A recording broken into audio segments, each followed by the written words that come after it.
In the first half on Sunday, they led 17-6 at one point before falling apart and losing to the Rams. So, Shannon, which is the real team? The one we saw in the first half or the one we saw in the second half? I think they're more in line with the second half. What about you, Skip?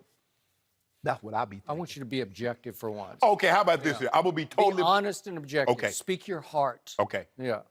Skip, I told you, because their defense is the weakest unit, what you try and do is you try to minimize the opportunities that they're going to be on the field. In order for you to do that, you need to possess the football. And you need to get 7s instead of 3s. They got out to an early lead, and that punt, that fumble punt, that flipped the momentum. But at the end of the day, they started going punt, punt, punt, INT. Yep. And then the Rams got a rhythm. They're not the same team. They're the same team physically. But the Broncos gave you the blueprint. Stop Zeke. Force Dak to beat you. If Dak throws for 330 yards, 350 yards, 3 or 4 touchdowns, you walk to the middle of the field, you shake his hand, say, damn good performance, son. But teams don't believe he can consistently do that. They're gearing up to stop Ezekiel Elliott because he's the guy that drives that train. I know he's the quarterback, and I know the quarterback he's the most important position. But without Zeke, and you know, Commissioner, you know he's in New Orleans. Called Zeke the other day. Called Zeke. Hey, Zeke, you know what this is? He's like, is this you, Mr. Commissioner? He's like, yeah, I ain't forgot about you. Click. Your defense isn't very good. I tried to tell you this all offseason. Oh, we got a Woozier. We got Jordan Lewis. We got Nolan Christmas Carol because he just be giving up them touchdowns like a Christmas joy. Open presents. Tried to tell you this. Now, What did you tell me after opening night? Opening Sunday night. Giants laid an egg. They laid an egg. Yeah. The team that you picked to win the division scored 3 points against my defense that you say is historically bad. And you know what, Skip? Ever since that picture got posted about Odell on that boat with them Timbs on, they have yet to win a game since. You notice that? I do. You're right. I didn't pick them. You did. Odell need to pay to have that scrub. Then he got to get that off the web because as long as it's up there, things ain't going well for him.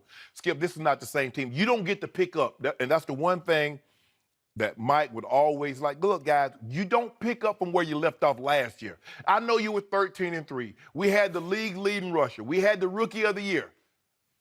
That's not going to help you in 2017. And teams got, Skip Bayless, that big offensive line. We got the best line in football. You can't touch Dak. You can't stop Zeke. All them defensive guys like, okay, I'm tired of this. I'm going to put a stop to this. And guess what? They put a stop to Zeke Elliott. They forced Dak Prescott. He's not as accurate as he was last year. How many interceptions did he throw last year, Skip? 4. How many he got right now, Skip? I don't know. Ask your research. Skip, don't do that, Skip. See, Skip, why you try to, look here. You try to drive a wedge between me and Steve Owens, not the guy that won the Heisman, but that's not going to happen. He won a Heisman. You can't take that away from him. Not this one. I mean, yes, he did. This one. I mean, that's impressive that he came all the way from winning a Heisman to working for you. Yeah, he be a little old right now, so I don't really know how good his research will be. Skip, they're not the same team. I know you want them to be. You want them to be what they were last year, and they're not, and it's okay. Well, not in your case, it's not okay because you don't want to have me deal with me every day. Every week they lose. I come in here with a red Solo cup on that dog. Oh, my goodness. What a sight. Yep. So, Objective. I got, at this point at the quarter pole, I got lots of problems and concerns with my Dallas Cowboys, and I'm going to enumerate them in just a moment. Okay.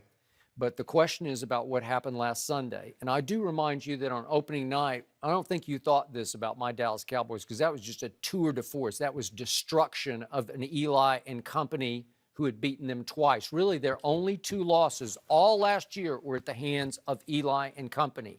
And they got revenge. And maybe it was the worst thing that happened because they were strutting their stuff. Even you were strutting. I felt pretty good Yeah, about you it. did. I did, because that's the team. And that happened in 2016. That didn't happen in 2015. So that actually counts on this year's resume, as did Sunday's first half. I told you going in, the Rams are a loaded football team on both sides of the ball. They got weapons and they got studs on defense.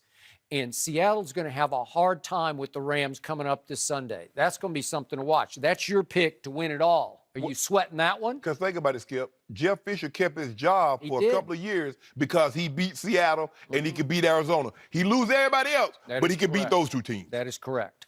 So against that loaded Rams football team that I feared in the first half, my team rang up 287 yards. That's a lot of first half yards. A lot. And held them to 131, which by my defensive standards this year, that was pretty impressive. 18 minutes to 12 minutes, controlling the clock. That'll work. That's 2016, right? That's the MO. 24 points scored, but unfortunately the kid from North Carolina tries to play hero with the punt, and it wrecked the momentum and kept it from being a first half blowout. And I knew it was coming because my team had played a tough road Monday nighter. And that team, the Rams, had 10 days to recover and recuperate from the last time they played. So they were fresh in the second half. My team started running out of gas, especially my running back, who still doesn't look in the best shape to me. And I wish they had spelled Ezekiel Elliott a little bit more, because that Alfred Morris guy, remember that guy? Yeah. The one touch he had in the first half, what happened? He was just about gone, right? Yeah. What was it, 70 yards he went with the ball? So you got to let him touch the ball a little more to keep Zeke a little fresher down the stretch. And in the second half, the roof fell in on my defense because I didn't have the quarterback and by far the best player in the driving force of my defense, Sean Lee. And if you take him away, I'm with you. They're not very good. You had him in the first half. Did not have him. No, Yeah. Sean Lee was out I the whole know. game. That's my point. Oh, what do you mean, first half of the year? No, my point was he wasn't there in the first half. Yeah. And you got out to that big lead. I know, because you went 18 minutes. You controlled the clock, 18 to 12. So when you say 18, 12. So the problem is you don't have Anthony Hitchens. You don't have Nolan Carroll. Scandry's playing with the broken hand. All of a sudden, the war of attrition wins. You lose it. And down the roof falls in at Jerry World, because the Rams go for 309 yards in the second half, and you pile up 125. And the clock goes to 19 minutes to 11 minutes for the Rams. That's the recipe for disaster in the second half. So I'm going to hang my hat on the first half, because they'll slowly but surely get healthier on defense. I'm hoping Sean Lee can play against your man, Aaron Rodgers, the greatest thrower of the football in the history of pro football. And yet, I have concerns because they get too Dez dependent when the chips are down. When they're up against it, Dak keeps looking for 88, and he ain't there anymore. And just look at the targets. In the 2 losses, he has 29 targets in 2 losses. In the 2 wins, 11 targets to Dez. What does that tell you? Don't throw it to 88 so much. Spread it out. Throw it to somebody else. Hold on. Huh? Why we paying them 14 mil? That is correct. Well, we need to need to Unfortunately, get open. he's not that guy who got that deal in 2015. Well, see, Mike Shanahan, when we played the Raiders man team, Kansas City man team, he'd say, guys, if you can't beat man cover, you got 2 choices. You either selling cars or you're coaching. Now, John said he's not hiring any more salesmen. John Elway owned car dealership. Yep. He's not hiring any more car salesmen. And my coaching staff is filled. So basically, if you can't beat man coverage as a receiver and tight end, you're going to be out of a job. That is correct. Okay, Dan. So guess who else we have? This guy named Bryce Butler. Every time he makes a play, it's a splash play. Big time. So I want to see, I can't, they're not going to do this, but I want to see Bryce Butler instead of 88. Where's your boy T. Will? Where's your boy Beasley? Throw it to him. Skip, Easily. I can't understand why fatigue didn't affect your team in the first half when they rang up 285 yards. 87. 287 and had the ball for 18 Well, minutes. because obviously, if you keep playing, the longer you play, the tireder you get. When you played on a road Monday night against a tough team. So what happened in the second half? Why y'all only had the ball for 11 minutes? Ran out of gas. And my offensive line that's supposed to be the best, it's just not the best anymore.